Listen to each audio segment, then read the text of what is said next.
Me mama kwa eba Super TV. Ha na yesua de. Etoda na asem ne bi ba na se ka ho bia e ka ho asem a kyerɛw. Den na ma me betia tiema no pai awiai anwumrei aboabo anan. Abrantie bi ekokotena TV station bi so. E Kumasi ho ba bi. Mempese mebo station ni din. Na branche ne kokotena ho no asema oka. Se me ka kire mu andi sufo ne se. Ghana na ankasa no mepese me kire Mr Speaker. Ghana on. Unim se Ghana na ankasa e ya Asantefo dia. All other tribes no. Asantefo na apɛ baabi ama ye nyina ayatena. It is a mode untimi nka ne. Ana wo na say your history.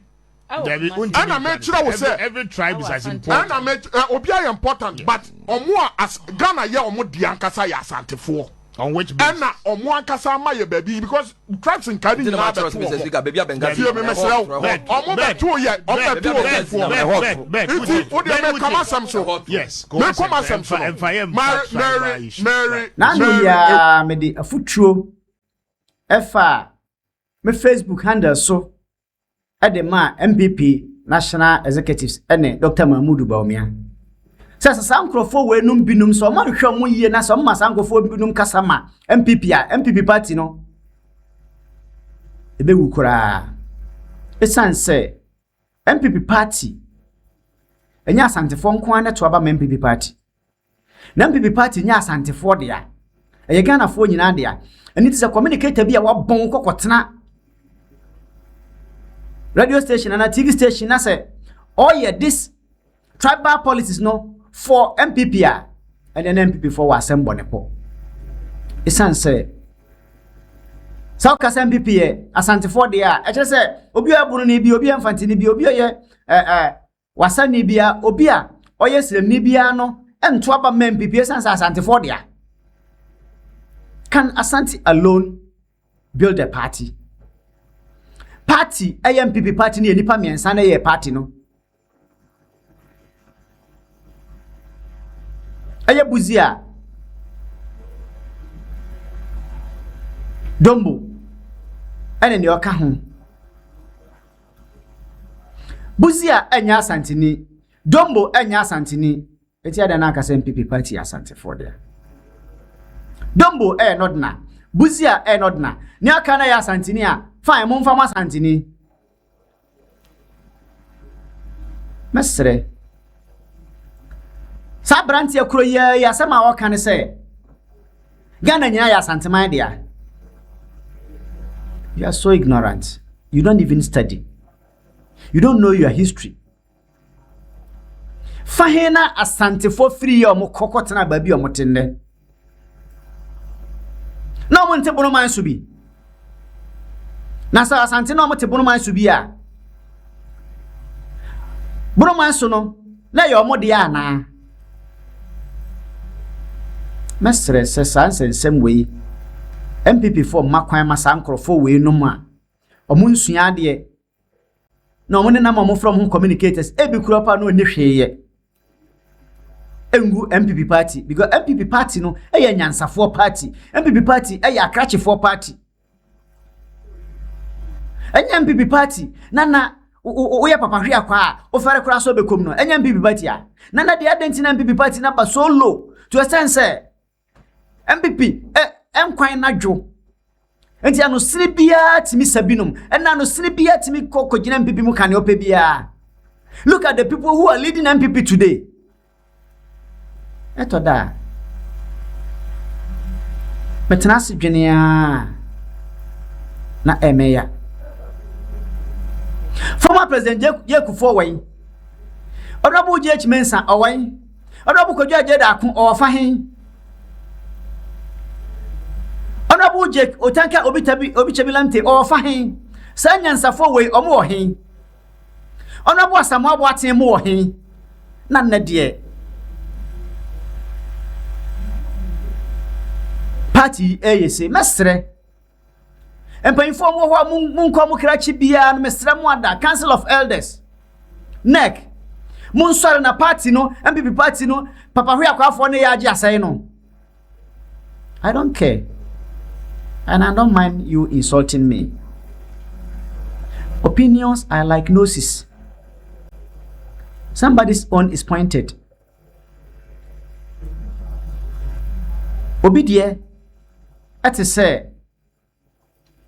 atacha yatiem eye ne hwene a efata nanim enti me pese meka sa brantie wo yi a okay ka sansensem we na no kro ya abrantie bi nso eba social media ne so a ono nso eba be kan say ne ono ba be kan ye kra de awerefo ewo sampa ensensem ho na sama waka no eye nsem a enya nsem papa esanse utimi emfa MPP emma meku okun se uye ohene na se upesa okun na se okun no afunu wo a mesre wada Mumfa kono enye political game.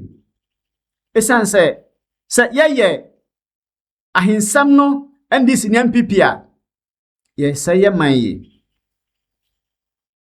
Ye seye manyi na mesre MPP mpanyimfo and national executives, Council of Elders, Council of Chairs, Amunek, legal team, and all those who matters. Please, and please have a word with your communicators. Let them desist from the tribal politics. Partisan politics is different from the tribal politics. And please, I'm appealing to you as a party. Dr. Mahmoud Baumia, Empire Kasi Yaki Funa Yaki Madam Pine. Niomoka Ninano, Omoka Mount. Edruba Bina se Obiko Quatrins Atefs Yanko for ye air. Omunim ni also Omoka. Omokika Sansem was so big saw the baba ye politics within a certain or a specific region or a specific town. It will go against you. Now, so Bia, you are going to be the next president of this nation. But Esani Onkrofona Yenti. Na Oma change o destiny. Unimute. Unim ni awoka. Unim nguma. Unim nyansa. Eti memma Papa Hwe Akwafo ye omone nam radio so kasa yi amode MPP asem tribalism no. Don't allow them to use you for their political game. Mesre wada. Obi biara wotemenka bia no.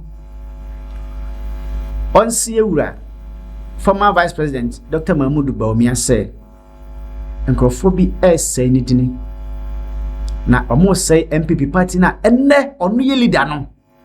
Omo say no. Isan say they are intimidating people with the tribal of Asantism. That is not good. Intimesrew. Na mo msa mrantie na munni bibia mo beka as communicators no. If you don't have anything to say, don't go on radio or TV to vomit this venom to spoil MPP party. MPP party a party a omoji obi atum omonyenye yimu so ya bununi so ya nkanani so ya santini so ya wasani so ya mfantini so ya hwan MPP party ji obi atum anti few people are munim ni amobeka no Mon say MPP party. Sani ebeya party no ebe nyena nimonyam. Na mo no mo de MPP party na nima twitwi fom ema MPP party enye binum akono nne. Or because say bi mo adwen yo mo say sabi utimi ka kasa kasa twitwi anasa kasa mu oya anasa kasa eye jesi ni ampan fofere ni jesi no a anasa obi diatempa na party ni reward no with a position. Mr. NPP party. So sankofo ni nyina they should warn them. Even it is not public. And as assembly be kraba, MPP no should write or should give a communique. No mon distance your move from sankofo where you can. Then we say yes. We are moving and living with a political party that is matured.